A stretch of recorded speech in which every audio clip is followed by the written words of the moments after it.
Hey everyone, and welcome back to another Explainer.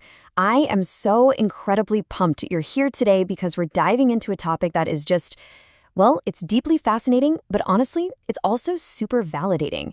Let me ask you this. Have you ever felt like you're just operating on a totally different frequency than the rest of the world? Like you process things a bit deeper, feel the weight of things a bit more, or maybe you just honestly prefer the quiet while everyone else is out there chasing the noise? Well, today we are unpacking the psychology of the quiet mind. We're going to lean on some really incredible insights, along with some massive community data, to finally uncover the very real, validating psychology behind our most private, introverted, and, let's face it, overthinking habits. All right, let's jump right into it. So, we're going to start with a deeply personal question, one that totally flips societal expectations upside down. We live in a world that practically demands that a birthday has to be this massive celebration, right? Big parties, tons of attention. But have you ever wondered why you might treat your birthday like it's just a completely normal Tuesday? Why the mere thought of a surprise party actually makes you want to hide? Well, spoiler alert, it turns out this isn't just you being a quote-unquote party pooper. It's actually a completely measurable psychological preference. Just look at the sheer volume of agreement when over 4,600 people were asked about this. The community data absolutely normalizes the desire to just skip the giant bash. A massive chunk of people out there either just want to celebrate a tiny bit, or they actively treat their birthday like a totally regular day. Some even flat out dislike it. So if you have ever felt even a little bit guilty for not wanting a huge spotlight glaring on you once a year, you're not alone. You really aren't. You just happen to have a psychological profile that heavily prefers peace over performance. Section 1. Outgrowing your social circle. Okay, let's see how this intense desire for peace bleeds into the broader psychology of our relationships. I want you to get really honest with yourself for a second. Why do you think you've been feeling so tired of your friends lately? It's kind of a tough thing to admit, isn't it? It feels a bit isolating. From day one, we're taught we should constantly be expanding our networks, always making new friends. But the reality, for the quiet, deep thinking mind, it's usually the exact opposite. You might literally be looking around your inner circle right now and just feeling exhausted. When 1,600 people were asked exactly why they feel tired of their friends, the top answers were incredibly revealing. People said, "Their energy drains me," or "I'm growing in a different direction," or simply, "We just don't vibe the same anymore." You know what's noticeably missing from that list? Petty drama. It's not about conflict, it's about energy management. Feeling drained or growing apart isn't some sort of personal failure. It is a completely natural, measurable psychological shift that thousands of deep thinkers go through.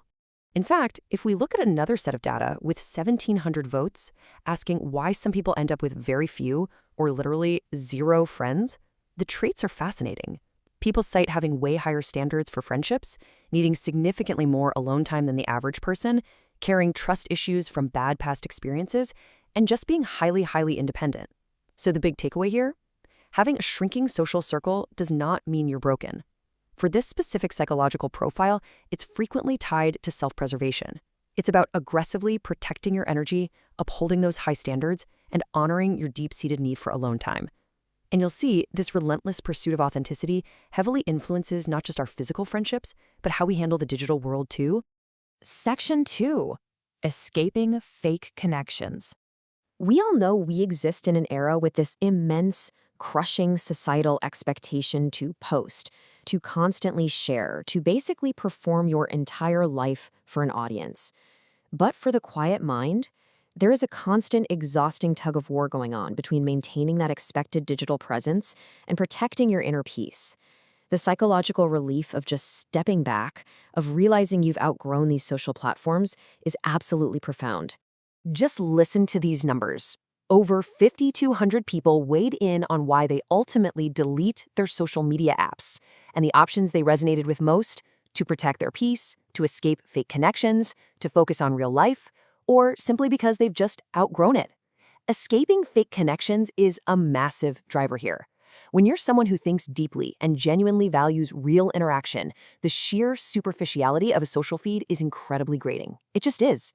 This data completely validates that feeling of digital exhaustion. Choosing to unplug isn't giving up, it's a literal power move for your mental health. Section 3. The burden of independence. Now, obviously, unplugging and stepping back requires a pretty high level of self-sufficiency. Think about the psychological weight of always feeling like the strong one, and as a result, struggling so hard to just ask for help. If you're the person everyone knows can fix anything, whether it's a huge technical crisis at work or a friend's 2 a.m. emotional breakdown, people naturally lean on you. But who do you lean on? The independent mind often carries this silent, invisible burden. You're perfectly capable of managing everyone else's chaos, but you completely freeze up when it comes to asking for support for yourself. And that level of fierce independence, it breeds a really busy inner world. There are unseen psychological struggles that go hand in hand with being the reliable one. You aren't just coasting through life. Your mind is constantly churning. You're overthinking every single conversation you had that day, analyzing every little word. You're overthinking your path to success, planning 10 steps ahead just to ensure you never actually have to rely on anyone else. It's a perfect example of how the independent, analytical brain rarely gets a day off. It's basically running in the background 24/7 to maintain that self-reliance. Section 4. Quirks of the Overthinker. So what does it actually look like in day-to-day life to live with a brain that is literally always on? People often call these behaviors odd habits, but actually, let's scratch that and reframe it right now. An odd habit in this context is not just some weird quirk you have. It is a totally legitimate psychological coping mechanism. It's a trait used by deep thinkers to process incredibly complex, overstimulating environments. Things like hyperfocusing or zoning out, those are actual tools your brain relies on to manage the massive amount of data it's constantly taking in. When 3,500 people were polled about these so-called odd habits, the results were amazing. People said, I talk to myself, I get easily overstimulated in noisy places, I hyperfocus on completely random topics, and I daydream or zone out a lot.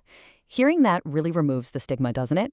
If you get overwhelmed at a super loud restaurant and just totally zone out, or if you catch yourself falling down a 3-hour late-night rabbit hole on some random obscure topic, you are operating exactly as a deep-thinking mind should. You're just processing. You are actively managing your mental environment. Section 5. The power of winning quietly. Let's pull all of this together now. The need for alone time, the high standards, the deep thinking, the extreme independence. Look, society might try to put a label on you.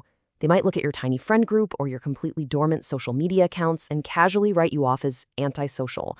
But let's completely flip that narrative. You aren't antisocial. You have the unique power to see what others completely miss. By willingly stepping back from the crowd and escaping the noise, you actually give yourself space to observe, to learn. You can spot a fake connection from a mile away, and you have the psychological tools to completely brush off group disrespect because you aren't desperately seeking the group's validation in the first place. That is an absolutely incredible advantage. And hey, if you ever doubt that there is genuine strength in this quiet power, just think about this number, 100,000.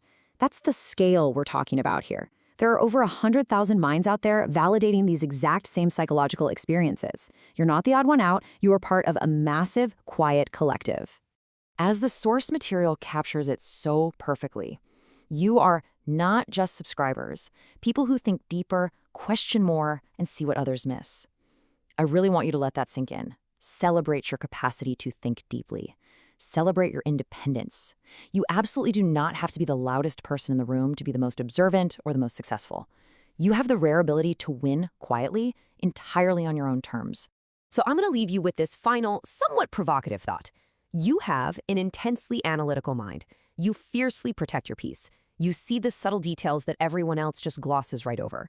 So, how will you use your quiet power of seeing what others miss to shape your world today? Think about that for a bit. Embrace it and step confidently into your quiet strength. Thank you so much for joining me on this explainer, and I will catch you in the next one.